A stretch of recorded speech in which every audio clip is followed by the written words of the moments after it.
ராமகிருஷ்ண பரமஹம்சர் உபதேசம் பண்ணிட்டு இருக்க ஒரு குழந்தை உடம்பு சரியில்லைன்னு அந்த குழந்தையுடைய தாயார் அந்த குழந்தையை கூட்டிட்டு வர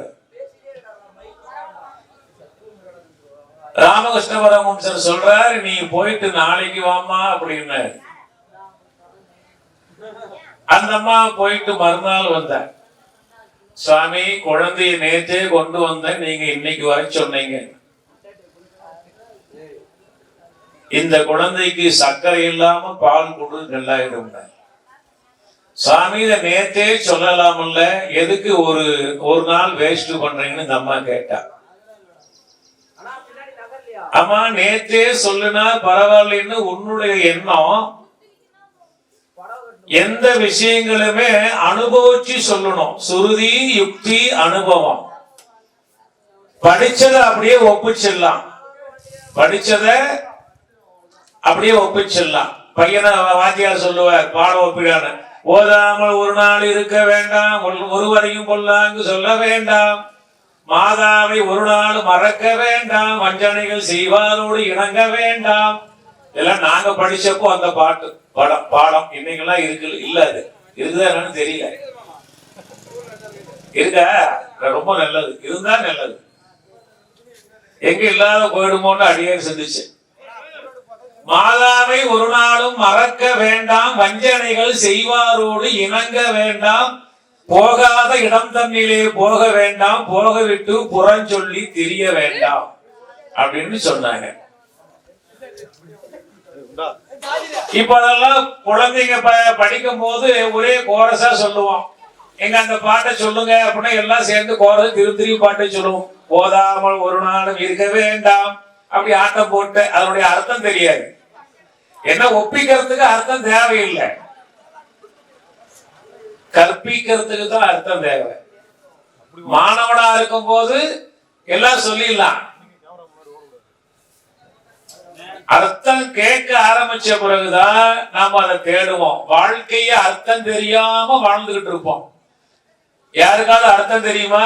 நாம ஏன் பிறந்தோம், ஏன் வளர்ந்தோம், இந்த உடம்பு நமக்கு ஏன் இப்படி இருக்குது, என்னைக்கான சிந்திச்சு பார்த்திருக்கோமா? இல்ல. அவனை மாதிரி நாம இல்லையேன்னு வருத்த வேணா பட்டிருப்போம். அவன் ரொம்ப சிகப்பா இருக்கான், நாம கருப்பா இருக்கமேனு வருத்தப்பட்டிருப்போம். அது வேணா வரும் சிலருக்கு. அவனெல்லாம் ஜம்முன்னு ஆஜானு பாகுவா உயரமா இருக்கான், நான் கொஞ்சம் குள்ளமா இருக்கேன்னு வருத்தமா இருக்கும். அவன் எல்லாம் அகலமா இருக்கான், நான் கொஞ்சம் ஒல்லியா இருக்கேன்னு எல்லாம் பேசுறாங்க. இவனுடைய வினை இவனை சாப்பிட்டாலும் உடம்புல ஒட்டாலும் திட்டுறானே, இப்படிதான் வருத்தப்படுமோ ஒழிய இந்த உடம்பு எப்படி வந்தது, ஏன் வந்தது, எதுக்கு வந்தது, இந்த உடம்பை வடிவகுத்து கொடுத்தது யாரு, எந்த இன்ஜினியர்?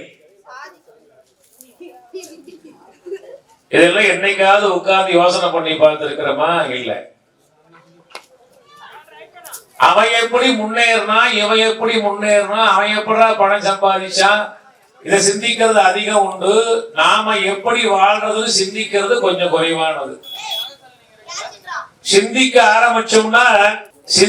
ஆரம்பிச்சாதான் நம்ம வாழ்க்கையுடைய தத்துவம் என்னன்னு புரியும். சிந்திக்கிலேன் நின்று சேவிக்கிலேன், தண்டை சிற்றடியை வந்திக்கிலேன், ஒன்று வாழ்த்துகிலேன், மயில் வாகரனை சந்திக்கிலேன், பொய்யை நிந்திக்கிலேன், உண்மையை சாதிக்கிலேன், புந்தி கிளேசமும் காய கிளேசமும் போக்குவதற்கு. சிந்திக்கணும். நாம யாரு, எங்க இருந்து வந்தோம், எதுக்கு வந்தோம், என்ன செய்யறோம், அந்த சிந்தனை இருந்தா நம்ம தெளிவடையும். சிந்திக்கிறதுனாலதான் ஞானம் உண்டாகும். அடுத்தவங்க நிந்திக்கிறதுனால நமக்கு ஞானம் உண்டாகாது. பிறருடைய குறைகளை கண்டுபிடிக்கிறதுனால நமக்கு ஞானம் உண்டாகாது. நம்முடைய குறைகளை கண்டுபிடித்தால் நமக்கு ஞானம் உண்டாகும். நம்முடைய குறை என்னன்னு கண்டுபிடிச்சு, ஏன் நாம இப்படி இருக்கிறோம், இதுக்கெல்லாம் என்ன காரணம் அப்படின்னு கண்டுபிடிச்சா நமக்கு ஞானம் உண்டாகும். அதான் ஞானம் சொல்றது. தெல்ல தெளிந்தார்க்கு சீவன் சிவலிங்கம், சிந்தை தன்னை தெளிவித்து சிவம் ஆக்கி எனையாண்ட அந்தம் எனக்கு அருளியவாறு ஆறு பெறுவார் அச்சோவே மாணிக்கவாசக பெருமான் சொல்ற. சரி, நமக்கு சிந்திக்க தெரியல, நிந்திக்கத்தான் தெரியும். அது ரொம்ப ஈஸியா இருக்கு. சிந்திக்க கொஞ்சம் குறைவா இருக்கு. மனுஷனா பிறந்துட்டோம். மனுஷனா பிறக்கிறது சாதாரண விஷயமானு சிந்திக்கணும். சாதாரண விஷயமா? 20 வருஷம் குழந்தை இல்லாதவங்களை போய் பார்த்து கேளுங்க, அவங்களுடைய துன்பம் என்னன்னு தெரியும். குழந்தை பாக்கியம் இல்லாதவங்களை போய் கேட்டா பிறப்பு எவ்வளவு சிரமமானதுன்னு அவங்களுக்கு தெரியும். சாதாரண விஷயம் அல்ல. அப்படி சிந்தித்து சிந்தித்து பார்த்து இந்த நிலைக்கு என்ன காரணம் அப்படின்னு சிந்திச்சு பார்த்தாதான் நம்முடைய பிறவி பயன் என்ன என்று நாம் அதை அறிந்து அடையலாம். இரு வினைதான் நம்ம பிறப்புக்கு காரணம். இத பெரியவங்க சொல்லி இருக்காங்க. அறம் பாவம் என்னும் அரும் கயிற்றால் கட்டி, பாவ புண்ணியம் அப்படிங்கிற கயிற்றுல கட்டி நம்மள சாமி விட்டுருக்க. கயிற்ற கட்டிருக்காரா? அறுத்து இல்லாமே அப்படின்னு பார்த்தா கயிறு நம்ம கண்ணுக்கு தெரியாது. ஏன்னா நாமெல்லாம் ரொம்ப கெட்டிக்காரங்க. சனிக்கு பயந்து பரிகாரம் பண்ணுவோம், ராகுக்கு பயந்து பரிகாரம் பண்ணுவோம். எந்த பயமும் இல்லாம சாமி கும்பிட போக மாட்டோம். போவோமா? சனி பிடிச்சுக்குவார்னு பயந்து தான் கூட்டம் கூட்டமா போவோம். ராகு எடுப்பார்னு பயந்து தான் கூட்டம் கூட்டமா போவோம். திருப்பதியில் வெங்கடாதிபதி யாரையும் கெடுக்கிறான்னு கேள்விப்பட்டிருக்கிறோமா? அங்க கூட்டம் கூட்டமா போவோம். எங்கேயாவது கேட்டதுண்டா திருப்பதிக்கு போகலீங்கன்னா தோஷம்னு இல்ல. ராமதோஷம் உண்டா என்ன ஜாதகத்திலேயாவது இல்ல. சிவதோஷம் உண்டா இல்ல. தாரதோஷம் உண்டு, புத்திர தோஷம் உண்டு, நாகதோஷம் உண்டு, கடத்திர தோஷம் உண்டு, பிதுர் தோஷம் உண்டு. இப்படி எல்லாம் பல தோஷங்களை சொல்றாங்க. உயர்ந்த பிறப்பு மனித பிறப்பு. நாமெல்லாம் புண்ணியம் பண்ணினதுனாலதான் இந்த மனித பிறப்பு நமக்கு வந்திருக்கு. அதுக்குன்னே கோயிலுக்கு போய் சாமி கும்பிடணும். சாமி எது கும்பிடுறோம்? சாமி எனக்கு இந்த உயர்ந்த பிறப்பை கொடுத்தீங்க. கொஞ்சம் முன்ன பின்ன கருத்து வேறுபாடு நமக்குள்ள இருக்குது, அவ்வளவுதான். கருத்து வேறுபாடு இருக்கிறதுனால நம்ம மனித பிறப்பு தாழ்ந்ததுன்னு எண்ணக்கூடாது, உயர்ந்தது. நரர் பயிர் தேயம் நான்மறை ஓதாத நாட்டில் பிறவியே பிறவி ஒழிந்தல் மிக்க புண்ணியத்தால். சைவ சித்தாந்த நூல் சொல்லுது. மிருகமாவோ பயிராகவோ உயிர்வாழ் நீர்வாழ் உயிர்களாகவோ பிறக்காம நம்ம மனுஷனா வந்து பிறந்தமே, அதுக்குத்தான் பெரிய புண்ணியம். அதுவும் இந்தியாவுல அந்த பாரத நாட்டுல தென்னாட்டுல சேலம் மாவட்டத்துல வந்து பிறந்தமே, அது பெரும் புண்ணியம்.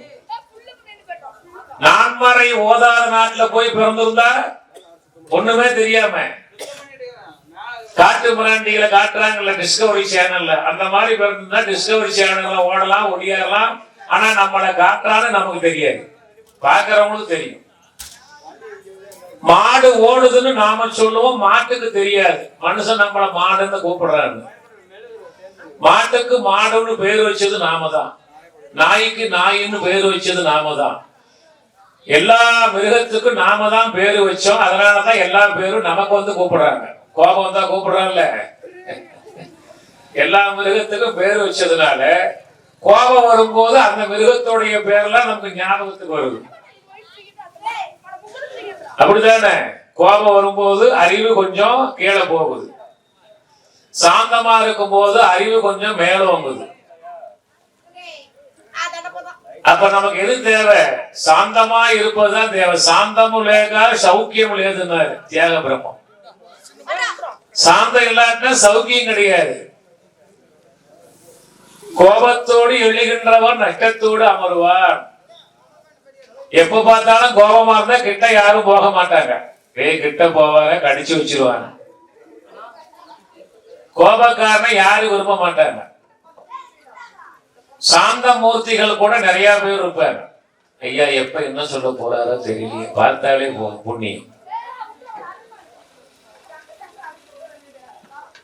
60,000 ஆண்டுகள் ஒரு பகை ஒடுக்கி இந்த நாட்டை நான் ஆண்டேன், எனக்கு குழந்தை இல்லைன்னு தசரதம் போய் வசிஷ்டர் காலில் விழுந்தா. அதனால கடைக்கோட்டு முனிவரை அழைத்து வந்து புத்திர காமேஷ்டியாகம் செய்து 4 திருக்குமாரர்களை ஈன்றெடுத்தார். 4 குழந்தைங்க.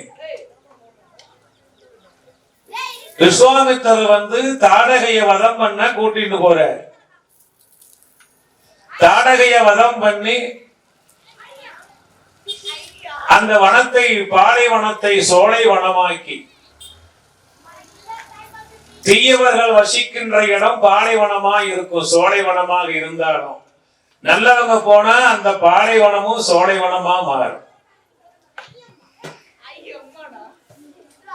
ஹரிச்சந்திரன் போனாராம் பாலைவனத்துல. அங்க இருக்கிற காளி பொன்மயமா மாறினாலாம். பாலைவனத்து தெய்வம் காளி. வியந்து போனா அப்ப சொன்னாங்க, சத்திய மதம் என்ற வார்த்தை யார் கடைபிடிக்கிறாங்களோ அவங்க இங்க வந்தா அந்த அம்மா சொர்ண காளியாக மாறுவாங்க வாக்கு சொல்லி. பாவி ஏரிக்கு போனா ஏரி தண்ணியும் பாழாகும்னு கிராமத்துல ஒரு பழமொழி உண்டு. அதனாலேயே நம்ம எல்லாம் எங்கேயாவது போனா யோசிக்க வேண்டியதா இருக்கு. ஐயா தண்ணி வரலையே பைப்ப இன்னவர்களும் வந்ததுங்களே. இப்ப நம்ம பழமொழி ஞாபகத்துக்கு வரும். இன்னவர்களும் தண்ணி வந்துதான் நம்ம போய் தீண்டும் போது தண்ணி வரலையே என்னவா இருக்கும் சிந்திக்கிறோம். தண்ணீர் ஏன் பைப்புல வரலைன்னா டேங்க்ல ஸ்டாக் இல்ல. டேங்க்ல ஏன் ஸ்டாக் இல்லைன்னா மோட்டர் போட்டு தண்ணி எடுத்து விடல. மோட்டர் போட்டும் தண்ணி வரலைன்னா போர்ல தண்ணி இல்ல. இப்படிதான பல காரணம் உண்டு.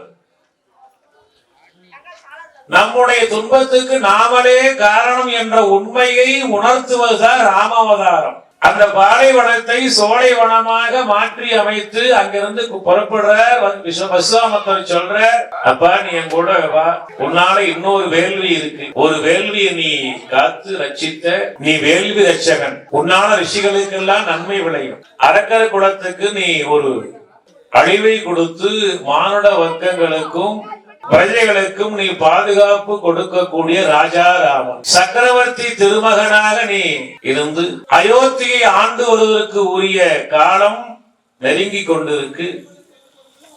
உனக்கு நிறைய வித்தையெல்லாம் கற்றுக் கொடுக்கணும். என் கூட பாலைவனத்துல வரும் பொழுது பசி தூக்கம் இல்லாம இருக்க பல அதிபலாங்கிற மந்திரத்தை உபதேசம் பண்ற. படுத்து தூங்குறாங்க புல் தரை மேல. ராமனும் லட்சுமணனும். விஸ்வாமித்திரரும் பார்த்தார், ஆக ராமா பார்க்கடல்ல ஆதிசேஷ மேல துயில் கொண்டிருந்த உண்மை தேவர்களை காக்கிறதுக்காக தேவர்கள்லாம் தவம் பண்ணி அம்பரீஷ் சக்கரவர்த்திக்கு கொடுத்த வாக்கை காப்பாத்துறதுக்காக வேண்டி ராமருடைய முன்னோர் கதை. அம்பரீஷ் சக்கரவர்த்திக்கு வாக்கு கொடுத்தார் நாராயணன், உங்க வீட்டுக்கு நான் வருவேன். இதெல்லாம் பூர்வாங்க கதை. எனக்கு பயந்து போய் தசரதே உன்னை அனுப்பி வச்சானே, நீ பஞ்சனையில என்னமா சொகுசா தூங்க வேண்டிய பையன். என் கூட வந்து இந்த கட்டாந்தரையில புல் மேல படுத்துக்கிட்டு இருக்கையே, உடம்பு எது புல் எதுன்னு தெரியாம ஒன்றி போயிருக்கியே ராமா. நீதான் உண்மையான சக்கரவர்த்தி திருமகன். எதை ஏத்துக்கணும். எல்லா சுகமும் நம்ம கூட வராது. இடம் பொருள் ஏவல். எங்க எது கிடைக்குதோ அதை உண்ண பழகிக்கணும். உண்ண தகுந்த உணவு. ஓய்வெடுக்க கொஞ்சம் இடம் கிடைச்சா ஓய்வெடுத்து பழகிக்கணும். எங்க போனாலும் நமக்கு சுகத்தையே விரும்ப கூடாது. இன்பம் துன்பம் இந்த இரண்டும் சார்ந்ததுதான் உலகம். என்னுடைய மிரட்டலுக்கு பயந்த தசரத உன்னை அனுப்பி வச்சானே, இங்க வந்து கட்டாந்தரையில படுத்துக்கிட்டு இருக்கியே அப்பா, கொஞ்சம் கூட வருத்தமே இல்லையே இப்போ முகத்துல. தூங்கிக்கிட்டு இருக்க ராமன். கௌசல்யா சுப்ரஜா ராம பூர்வ சந்தியா பிரவர்த்ததே. விஸ்வாமித்திரர் சொல்ற, ராமா எழுந்துரு. கௌசல்யாவுடைய அழகு பொருந்திய ஸ்ரீராமா. கௌசல்யா சுப்ரஜா ராம பூர்வ சந்தியா பிரவர்த்ததே. பூர்வமாகிய கிழக்கிலே சூரியோதயம் ஆரம்பிக்க போகுது. சந்தியாவந்தனம் பண்ண போற நேரம் ஆயிடுச்சு. 5 மணிக்கு மேல குருகுலத்துல தூங்கக்கூடாது. படிப்பு ஏறாது. படிக்கிற மாணவன் 5 மணிக்கு எழுந்து படிச்சா பாடம் மனசுல பதியும். நைட்டு 12 வரையிலும் வாட்ஸ்அப்ல படத்தை பார்த்துக்கிட்டு இருந்தா 5 மணிக்கு பேய் கதை தான் ஞாபகத்துக்கு வரும், கனவுல வரும். அப்புறம் மந்திரவாதி அங்க இங்கன்னு கூட்டு போனோம். என் பையன் படிக்க மாட்டேங்கிறான், மரல முடிக்கிறான். என்ன காரணம்? தீமையை நம்ம கையிலேயே நம்ம வச்சுக்கிட்டு இருக்கோம், வேற எங்கேயும் இல்லை. நம்ம கையிலேயே பட்டனை கொடுத்து நாமளே ஆன் பண்ணி எல்லா ஆப்போ செல்லலை ஏற்றி நமக்கு நாமே ஆப்பு வச்சுக்கக்கூடிய காலத்தில் நம்ம இருக்கோம். படிக்கிற பையன் கையில ஆண்ட்ராய்டு போன், அவன் 12 வரையிலும் பேய் படம் எல்லாம் பார்த்துட்டு தூங்குறான். 5 மணி கொடூரமான கனவு வரும். எப்படி அவன் படிப்பான்? பாடம் ஏறும். 5 மணிக்கு மேல தூங்கக்கூடாது படிக்கிற குழந்தைங்க, அப்பதான் மனசுல பதியும். சூரிய உதயத்துல படிச்சாதான் காலை எழுந்தவுடன் படிப்பு, பின்பு கனிவு கொடுக்கும் நல்ல பாட்டு, மாலை முழுதும் விளையாட்டு என்ன வழக்கப்படுத்தி கொள்ளு பாப்பா, ஓடி விளையாடு பாப்பா. பாரதியார் சொன்னார். இன்னைக்கெல்லாம் ஓடி விளையாடுறது இல்ல, ஒரு சேர் இருந்தா போதும். பெரியவங்க போனாலும் கவலை இல்லை, வந்தாலும் கவலை இல்லை. ஒரு சேர் மேல ஒரு பையன் காலை தூக்கி போட்டுக்கிட்டு ஒரு செல்லை வச்சுக்கிட்டு 4 பசங்க அவன் தோல்ல தலையை வச்சுக்கிட்டு விளையாட்டு. ஓடி விளையாண்டா உடம்பு உற்சாகமா இருக்கும். ஒரே இடத்துல கூடி விளையாண்டா என்ன ஆகும்? மூளை ஸ்தம்பிச்சு போயிடும். இதெல்லாம் சொன்னா கேட்க மாட்டேன். ஓடி விளையாடும் போது கால் புத்துணர்ச்சி பெறும், உடம்பு புத்துணர்ச்சி பெறும். உலக வாழ்க்கை நமக்கு தெரியும். ஒரே இடத்துல உட்கார்ந்து நம்ம ஒரே பார்வையா பார்த்துட்டு இருந்தா மூளையெல்லாம் ஸ்தம்பிச்சு போயிடு, உலக நடைமுறை நமக்கு தெரியாது. ஆகவே அன்றைக்கே சொன்னார் தீர்க்கதரிசியான பாரதி, ஓடி விளையாடு பாப்பா. நீ உட்கார்ந்துகிட்டே விளையாட்டை பார்த்துக்கிட்டு இருக்காத, ஓடி நீ விளையாடு. நீ ஓய்ந்திருக்கலாகாது, கூடி விளையாடு. குழந்தைங்கள்லாம் கூடி விளையாடணும். அப்பதான் உலக வாழ்க்கையின் நெளிவு சுழிவு தெரியும். கௌசல்யா சுப்ரஜா ராம பூர்வ சந்தியா பிரவர்த்ததே, உத்திஷ்ட நரசா தோட கர்த்தவ்யம் தெய்வமாத்மிகம், உத்திஷ்ட உத்திஷ்ட கோவிந்த உத்திஷ்ட கருடத்வஜ. ஐயா, இது காலையில பாடுறதில்ல, சாயந்தரம் பாடலாமான்னு ஒரு கேள்வி வரும். இது காலையில பாடுறாங்களே ஒழிய இது எப்பவும் பாடலாம். அதனுடைய பொருள் என்ன? ராமா எழுந்திரு, கௌசல்யாவுடைய பிரஜையாக தோன்றிய குமாரனே எழுந்திருப்பாயாக. உலக கிருத்தியங்கள் தொடங்குகின்றன. புல்லும் சிலம்பினக்கா புல்லரையும் கோயில், வெள்ளை வேலி சங்கில் பேரரவம் கேட்டிலையோ, பிள்ளா எழுந்தீர பேய்முளை நஞ்சு உண்டு, கல்ல சகடம் கலக்கழிய கால் ஓச்சி, வெள்ளத்தரவின் மேல் துயிலமர்ந்த வித்தினை, உள்ள தோறு கொண்டு முனிவர்களும் யோகிகளும் மெல்ல எழுந்து அரி என்னும் பேரறவும் உள்ளம் புகுந்து குளிர்ந்தேலோர் எம்பாவாய். கதிரவன் குண திசை சிகரம் வந்தணைந்தார், கனையிருளகன்றது காலை அம்பொழுதாய் மது விரிந்தொழுகின, மாமலர் எல்லாம் வானவதரசர்கள் வந்து வந்தீண்டி, எதிர் திசை நிறைந்தனர் இவரோடும் புகுந்த, இருங்களிரீட்டமும் பிடியோடு ஊரசும், அதிர்தலில் அலைகடல் போன்றுள்ளதெங்கோ, அரங்கத்தம்மா பள்ளி எழுந்தருளாயே.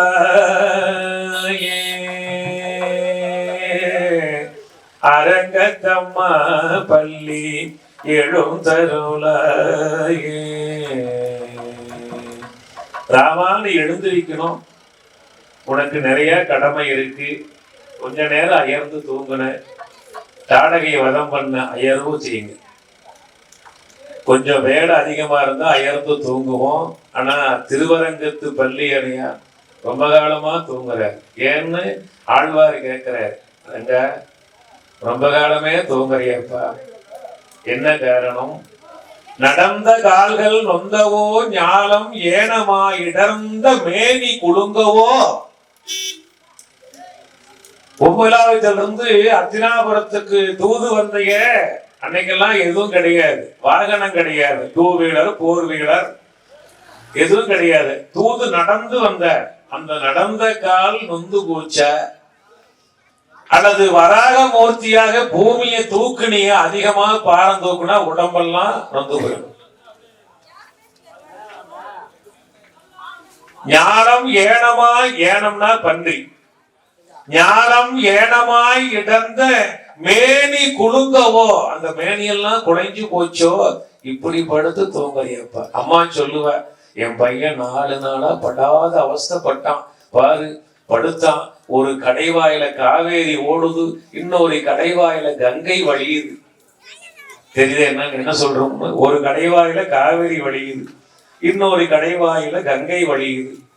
அப்படி தூங்குறான். உடம்பு அயர்வு அதிகம், சாப்பிட கூட முடியாம படுத்து தூங்கிட்டு இருக்கான். எழுப்ப வேண்டாம், நல்லா தூங்கட்டும் 2 நாளைக்கு. அவ்வளவு உடம்பு அழுப்புன்னா. திருவரங்கத்து பள்ளி அணையான் எவ்வளவு காலம் தூங்குறாரு தெரியுமா யாருக்காரு?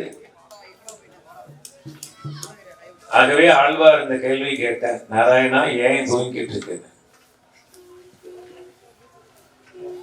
ராமானி எழுந்திருக்க வேண்டும், உனக்காக இந்த உலகம் காத்துக்கிட்டு இருக்கு. கௌசல்யை என்ற அழகிய பிரஜையாகிய ராமா, ரிஷிகள் எல்லாம் தன்னுடைய வந்தனங்கள் சந்தியாவந்தனம் பண்ண கிளம்பிக்கிட்டு இருக்காங்க. நீ கிளம்பும். அப்படியே போயிட்டே இருக்க, ஒரு பெரிய கல்லு கிடக்குது. அந்த கல்லு கிட்ட போன உடனே ராமனுடைய காலில் பட்ட அந்த தூசு பட்டது. அந்த கல் பெண்ணாகி வணங்குச்சு. ராமபிரான்னு பார்த்த, இது என்னடா ஆச்சரியமா இருக்கு. அந்த பெண் வணங்கினார், சுவாமி என்ன ஆசீர்வாதம். விஸ்வாமித்திரர் சொல்றார், அகலிகை இந்த பெண் பார்க்கடலிலே தோன்றியவர், கௌதம ரிஷியுடைய மனைவி. இந்த அம்மா பார்க்கடல்ல அவதாரம் பண்ணும் போது இந்திரன் ஆசைப்பட்டான், அந்த பெண்ணை எனக்கு கொடுத்துருக்கணும். பிரம்மா சொன்னார், இந்த பெண்ணும் மகாலட்சுமியும், மகாலட்சுமி நாராயணனுக்கு, அகலியை கௌதமருக்கு. நீ எதை வேணாலும் கேட்காத இந்திர அப்படின்னு சொன்னார். இருந்தாலும் நான் அகலியை பார்த்து ஆசைப்பட்டுட்டேன், எனக்கு தான் வேணும்னா. 2 தலை கொண்ட பசுவை வலம் வந்தால் இந்த அகலியை உனக்கு தான். 2 தலை கொண்ட பசு வலம் வரணும். கௌதமர் சொன்னார், நான் வலம் வந்துட்டேன். எப்படி? ஒரு பசுவானது கன்றை ஈன்றுகிட்டு இருக்கு, தலை முன்ன வருது. இப்ப சொல்ற அத பாருங்க, முன்னால ஒரு தலை பின்னால ஒரு தலை, நான் வளம் வர்றேன்னு. புத்திசாலித்தனம் வேணும், இதுதான் யுக்திங்கிறது. புத்தி இருந்தா மட்டும் போதாது மனுஷனுக்கு, யுக்தியும் வேணும். புத்தியை எந்த இடத்துல பயன்படுத்துறது, எப்படி பயன்படுத்துறதுன்னு தெரியுது. எல்லா இடத்துலயும் நம்ம கெட்டிக்காரன்னு காட்ட முடியாது. பணி இடத்துல பணிஞ்சுதான் போகணும். பணியுமாம் பெருமை. வாரியார் சாமி சொற்பொழிவு பண்ணிட்டு இருந்தார். ஒருத்தர் வந்தான், சாமி எங்க அம்மாவுக்கு முன்னவே நான் பிறந்த தெரியுமான்னு கேட்டான். ஆகா, இப்படிப்பட்ட மகான தரிசனம் பண்ண ரொம்ப புண்ணியம், உட்காரப்பான்ட்டார். ஏன் வாதம் எதுக்கு? அவருக்கு தெரிஞ்சு போச்சு வாதம் பண்ண வந்திருக்கேன்னு. எங்க அம்மாவுக்கு முன்னவே நான் பிறந்த தெரியுமா உனக்கு? எங்க அப்பா அம்மாவுக்கு நான் கல்யாணம் பண்ண வச்சேன். என்ன சொல்றேன்னா, ஆகா இப்படிப்பட்ட மகாபுருஷன் நான் பார்த்ததே இல்லப்பா, நீ உட்காரு ஓரமா, இந்த விபூதி. காரணம் என்னன்னா, கால நேரம் வேஸ்ட்.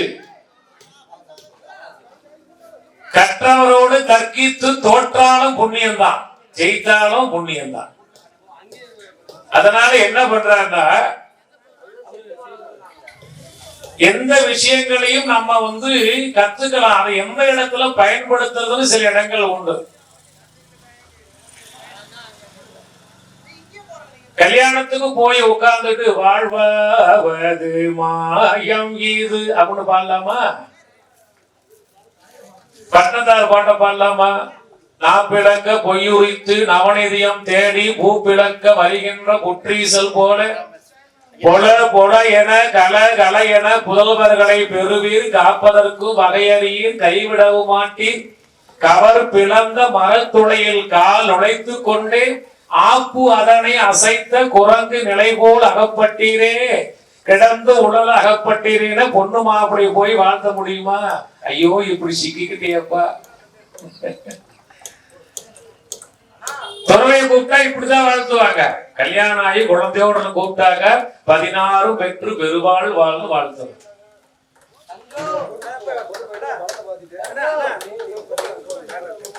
கல்லு பெண்ணாக மாறியது காரணம் கேட்ட கௌதம ரிஷி தன்னுடைய அறிவினால் கன்று ஏறக்கூடிய ஒரு தருணத்துல போய் 2 தலையுடைய பசுன்னு சுத்தி வந்துட்டார்.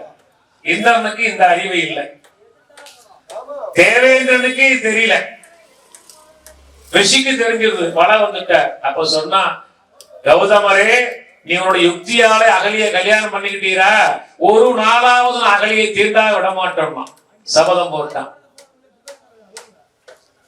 விடிய கால 4 மணிக்கு சந்தியாவந்தனம் பண்ண கிளம்பிடுவார். அன்னைக்கெல்லாம் டைம் கிடையாது, அலாரம் கிடையாது, எதுவும் கிடையாது. எழுந்து பார்ப்பாங்க, நட்சத்திரம். நாங்கெல்லாம் முன்ன அலாரம் கிடையாது, 4 மணிக்கு எழுந்துச்சுக்கோம் வழக்கம். இப்ப எல்லாம் பழக்கம் இல்லை. என்ன காரணம்? அலாரத்துக்கு சிக்கிட்டோம். எப்படி மூளைகள்லாம் கால் கட்டாட வச்ச மாதிரி. முன்னையெல்லாம் எல்லா செல்லு நம்பரும் மனசுல இருக்கும், இந்த ஐயா போன் நம்பர்னு சொல்லுவோம். இப்பெல்லாம் அப்படி இல்லை, இருங்க பார்த்து சொல்றோம். ஏன்? அதுல பதிவு பண்ணி வச்சுட்டோம். நம்முடைய அறிவை கொண்டு போய் எங்க வச்சுட்டோம்? அது உள்ள வச்சு பதிவு பண்ணி வச்சுட்டோம். விடிய காலை நேரத்துல கோழியாக மாறி கூவினான் இந்திரன். திருட்டு பையன் பாருங்க, ஒரு ரிஷி பத்னியை தேன்றதுக்கு கோழியா மாறி போறான். சிக்கிருந்தா என்ன ஆகும்? சிக்கிருந்தா என்னப்பா ஆகும்? விடிகால நேரத்துல கோழி சிக்கிருந்தா அவன் அறிவு எப்படி வேலை செய்யுது? உயர்ந்த காரியம் பண்றதுக்கு அறிவு மழுங்காது, கீழ்மையான காரியம் பண்றதுக்கு பறவையா கோழியா மாறி வர்றான். உயர்ந்த தேவேந்திரனை கீழ்த்தரமான வேலை செய்யறதுக்காக எப்படி மாறி வர்றான்? கோழியா மாறி வர்றான். சிந்திச்சு பார்க்கணும் தத்துவார்த்தங்கள். கோழி கூவிய நேரம் வருதுன்னு சொல்லி எழுந்து சந்தியாவந்தனம் போயிட்டார். அங்க போன உடனே நதியை பார்த்தார். நதி எல்லாம் இரவு நேரத்துல ஒரு மாதிரி இருக்கு, வெடிகால நேரத்துல வேகமா ஓடும். அந்த சலனம் தெரியும். இந்த காவேரியில குளிச்சவங்களுக்கு அதெல்லாம் தெரியும். 4 மணிக்கு பாருங்க ஒரு மாதிரி இருக்கும், 5 மணிக்கு பாருங்க கொஞ்சம் பெருசா ஓடுற மாதிரி இருக்கும். காவேரி, கொடுமுடி, பவானி எல்லாம் பாத்தீங்கன்னா தண்ணீர் ஓடுறது ஒரு விதமா நமக்கே தெரியும். ஏன் நதியெல்லாம் இப்படி இன்னும் மேலையெல்லாம் பார்த்தார், பூக்களை எல்லாம் பார்த்தார், இன்னும் மொக்கு பெருசாகாம இருக்கு. அப்ப என்ன வெடியல் காலம் ஆரம்பிக்கல, எப்படி கோழி கூவிச்சுன்னு வேகமா பார்த்தார். பூனையா மாறி வெளியே வந்த திருட்டு பூனை. கம்பர் சொல்றார், பூனையா மாறி திருட்டு பூனையாக வெளியே வந்தார். உள்ள போனோம்னா அகலியை பார்த்தா, சுவாமி இப்பதான் இங்க இருந்து போனீங்க, எங்க போயிட்டு வரீங்கன்னாரு. நான் இப்பதாமா வெளியில இருந்து வர்றேன், உள்ள இருந்தது யாரு தெரியாது. கணவன் தீண்டுவதற்கும் அடுத்தவன் தீண்டுவதற்கு உனக்கு பேதம் தெரியலையா? நீ கல்லா போன விசாரிக்கவே இல்லை. கல்லா போ. காலில் விழுந்தார், சுவாமி மன்னிக்கணும், உங்க வடிவத்துல வந்தா எனக்கு பேதம் தெரியல. கோழி வேடம் போட்டு கூவனா இல்லையா? அப்ப கௌதம வேடம் போட்டு என்ன பண்ணனா? கௌதமராகவே இருந்தான். அந்த அம்மா மேல தப்பு இல்லை. நீ கல்லா போ அப்படின்னு சாபம் கொடுத்த. சுவாமி இது நியாயமா? நான் தெரிஞ்சா தவறு பண்ணனேன், தெரியாம நடந்த தவறு நீங்க தான் மன்னிக்கணும். புருஷோத்தமனாகிய உத்தமனாகிய மகாவிஷ்ணு அயோத்தியிலே ராமனாக அவதாரம் செய்து இந்த வழியா விஸ்வாமித்திரர் கூட வரும் பொழுது அவருடைய கால் துகள் பட்டு உன்னுடைய கல்நிலை மாறும். 1000 வருஷம் கல்லா கிடந்தார். கௌதமனை கொண்டு ஒப்படைச்சார். அப்பா உன்னுடைய மனைவி ரொம்ப பத்தினி, 1000 வருஷம் தவம் பண்ணி சுத்தமாயிட்ட. கல்லா இருந்து சுத்தம் பண்ணிக்கிட்டா நீ ஏத்துக்கோ. சரி, அங்கிருந்து மிதிலைக்கு போற. ராமா, உன்னை நான் இப்ப எங்க கூப்பிட்டு போறேன் தெரியுமா? சுவாமி சொல்லுங்க. அடுத்து ஒரு வேள்விக்காக கூட்டிட்டு போறேன். எங்க? மிதிலா நோக்கி. அங்க யாருமே எடுக்க முடியாத ஒரு வில்லு இருக்கு. அந்த வில்லை நீ எடுத்தீங்கன்னா சீதைய கல்யாணம் பண்ணிக்கலாம். நான் உன்னை கூட்டிட்டு வந்தது வேள்வியை காக்கத்தான். புரோக்கர் வேலை பார்க்கறதுக்குலாம் நான் உன்னை கூட்டிட்டு வரல. உங்க அப்பா கிட்ட அனுமதி எல்லாம் கேட்கல. வசிஷ்டர் சொல்லி அனுப்பிச்சிருக்க என்னன்னு, ராமனுக்கு சேர வேண்டிய எல்லா சௌபாக்கியங்களும் சேரும்னு சொல்லி ஆசிரமம் அனுப்பிச்சிட்டார். அதனால யாரையும் கேட்க வேண்டிய அவசியம் இல்லை. நல்லது பண்றதுக்காக கூட்டிட்டு போறோம். முன்னால விஸ்வாமித்திரர், பின்னால ராமன், ராமன் பின்னால லட்சுமணன். ராமானுஜன், லட்சுமணனுக்கு தான் ராமானுஜன் பேர். போயிட்டு இருக்க அந்த மிதிலாபுரி மக்கள் எல்லாம் பேசிக்கிறாங்க. யார் இந்த கிழமை? எங்கிருந்து வர்றாங்க?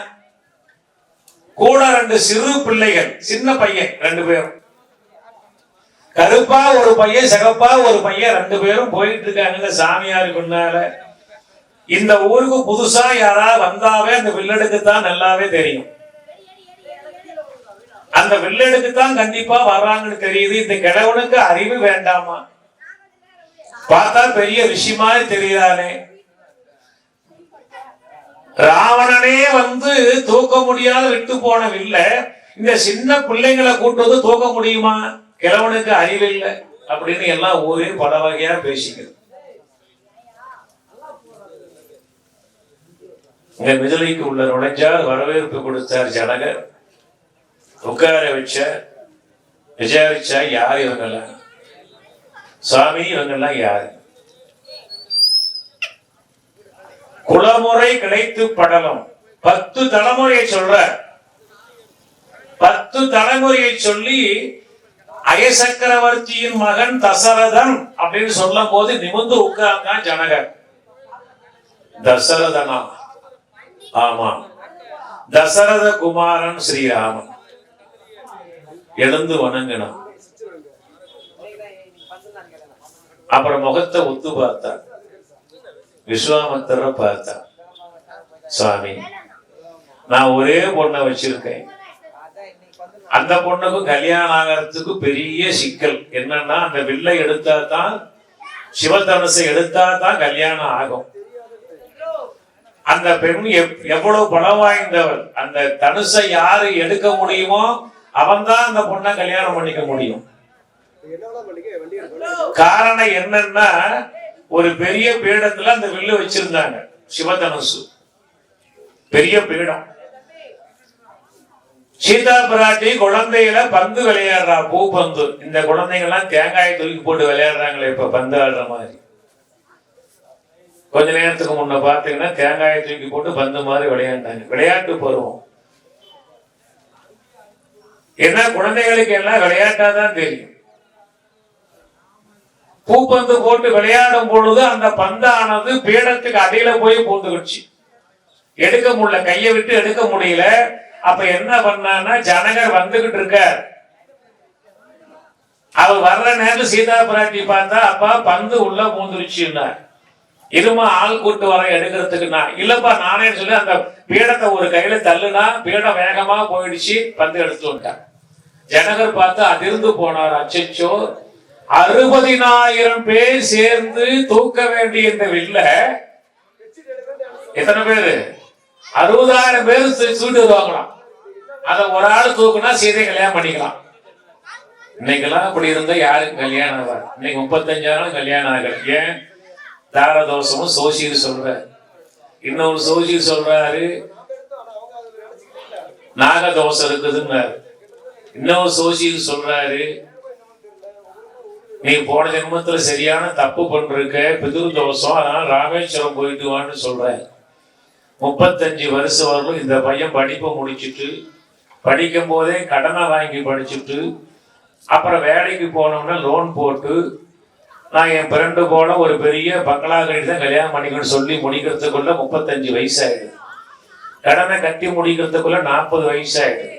பெண் தேட ஆரம்பிச்சா தலையெல்லாம் நரைச்சு போகும். முக்காலுக்கு ஏகாமும் முன்னறையில் வீழாமும். சக்திக்கு அதிகமா சிந்திக்க ஆரம்பிக்கிறோம், எல்லா வகையான தோஷங்களும் வருது.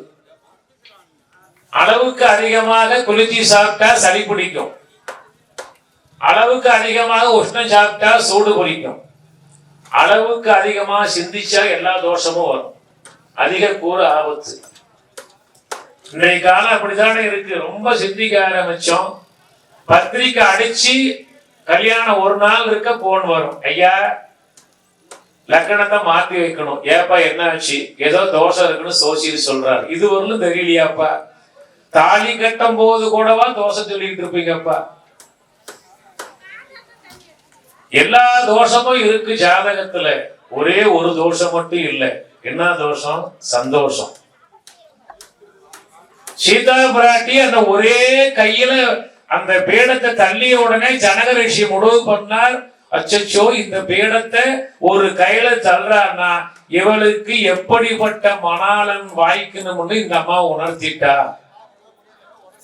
அதனாலதான் அந்த வெள்ளை எடுக்கிறோம்னு கிடையாது. யார வந்து பார்த்தாங்க, அசைக்க முடியல. அந்த வெள்ளை எடுக்கிறதுக்கு தான் கூட்டி வந்தார் விஸ்வாமித்திரர் ஸ்ரீராமன். ஜனாந்தர முனிவர் இந்த வெள்ளுடைய வரலாறை சொல்றார். அகலியுடைய பையன், கௌதமனுடைய பையன் அங்க இருக்க ஜனாந்தர. அந்த வெள்ளு வரலாறை சொல்லி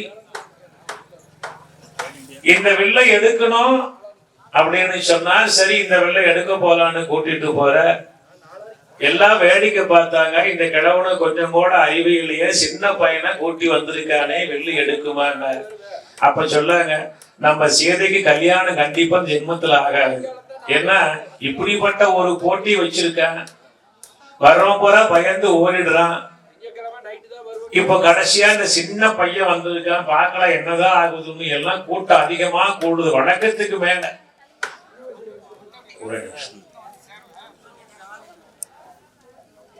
எல்லாம் அந்த வெள்ளையே பார்த்துக்கிட்டு இருக்காங்க. ராமபிரான் பேசாம உட்கார்ந்து இருக்க. ஒரு வார்த்தை வரணும்னு அப்படியே பார்த்தா விஸ்வாமித்திரர் ராமனை பார்த்து கண்ணா அசைச்சார், ஓப்பர்னார். அப்படியே மெல்ல எழுந்து அப்படியே மெதுவா நடந்து போனார். அந்த வெள்ளு கிட்ட போனார். எல்லாமே இந்த இமைக்கிறது தடுக்காம பார்த்தாங்களாம். கண்ணை இமைச்சா ஏதாவது நடந்துரும் சொல்லி கண்ணை இமைக்காம அப்படியே பார்த்து வெள்ள அப்படியே ஏடவில் மாலை இது என்ன? இந்த சேரிக்கு போடக்கூடிய மாலையை போல கம்பர் சொல்றார், ஏடவில் மாலை இது என்ன? ஆடக மலை வரையது என்ன? பெரிய மலை போல் இருக்கக்கூடிய அந்த வில்ல தோடவிலும் பூங்கோதையா இருக்கக்கூடிய சீதா பிராட்டிக்கு சூடும் ஏடவில் மாலை இது என்ன எடுத்தார். அப்படியே கையில மாலை எடுக்கிற மாதிரி அப்படியே மெல்ல எடுத்தார். எல்லாம் அப்படியே உறைஞ்சி போய் நிக்கிறாங்க. இதை எதிர்பார்க்கல. அட எடுத்துட்டானே, அடுத்தது என்ன நடக்க போறது அப்படின்னு பார்த்தா, எடுத்தது கண்டா இற்றது கேட்டா. அவ்வளவுதான், எடுத்ததுதான் தெரியும். சத்தம் கடிச்சு பட்ட பட்ட சத்தம் கடிச்சு பார்த்தா அந்த வில்லு முறிஞ்சு கீழே விழுந்துருச்சு. ராமர் அந்த நாணை இழுத்து பூட்டுறதுக்காக கால்ல வச்சு மெதிச்ச கால் நொதி தண்ணில் மடுத்தது கண்டார். அடுத்தது காண்கிற புரிஞ்சு போச்சு. இப்ப சீதைக்கு பயம் வந்துருச்சு. வில்லை எடுக்கத்தானே உத்தரவு ஒழிச்சுட்டாரு, கல்யாணம் நடக்குமா? பயம் பாருங்க. வில்லை எடுக்கத்தானே பணைய வச்சிருக்காங்க, வில்ல முறிஞ்சு போச்சு, முறிச்சிடலாமே. எல்லாம் வந்து விஸ்வாமித்திரர் காலில் விழுந்தாங்க. சாமி நாங்க பண்ணிய இப்ப எல்லாம் வாழ்த்துறாங்க. சுவாமி பெரிய ஞானி, இவரை வாழ்த்துவோம், இவர் கூட்டு வந்த தசரத குமாரனை வாழ்த்துவோம் எல்லாம் சேர்ந்து முதல்ல பேசுனாங்க. இந்த கிழவனுக்கு அறிவில்லை, இந்த பையனுக்கு அறிவில்லை, இந்த வெள்ளெடுக்க வரலாமா, இது சாதாரண வில்லா, 60,000 பேர் சேர்ந்து தூக்கிட்டு வர்றவில்லை, சின்ன பிள்ளை தூக்க வர்றானே, இந்த கிழவன் கூட்டு வர்றானே ஒரே பேசிச்சு. இப்போ இந்த கிழவனை வாழ்த்துவோம் எல்லாம் சேர்ந்து வாழ்த்துறாங்க. நம்ம குணம் எப்படி, ஒரு மக்களுடைய நிலை எப்படின்னா, வான வேடிக்கை விட்டான்னு வேடிக்கை பார்ப்பாங்க, வழிக்கு விழுந்தான்னு வேடிக்கை பார்ப்பாங்க, ரெண்டுக்கு கை தட்டுவாங்க. குணம் மனித குணம் அப்படித்தான். நாம தான் ஜாக்கிரதையா இருக்கணும். வான வேடிக்கை விழும் பொழுது வழிக்கு விழாம இருக்க பார்க்கணும். திருவிழாவில் விழாதிருன்னு வாரியார் சாமி சொல்லுவார். திருவிழாவை கொண்டாடிட்டு பணத்தை எல்லாம் விழாம பார்த்துக்கோ. திருவிழான்னா என்ன, எக்கச்சக்கமான செலவு பண்ணிட்டு பண்டிகை முடிஞ்சுன்னா திருன்னு விழிக்காதரா. திருவிழா செல்வம் விழாம பார்த்துக்கிறதான் திருவிழான்னு பேர். தசரதனுக்கு செய்தி அனுப்பப்பட்டது. ஜனக மகரிஷி அவர் பெரிய ரிஷி, சீதா பிராட்டி வந்து அவதாரம் பண்ணிய அந்த மிதிலாபுரிக்கு எல்லாம் வரணும். ஓலை அனுப்புனாங்க. ராமனு கல்யாணம்.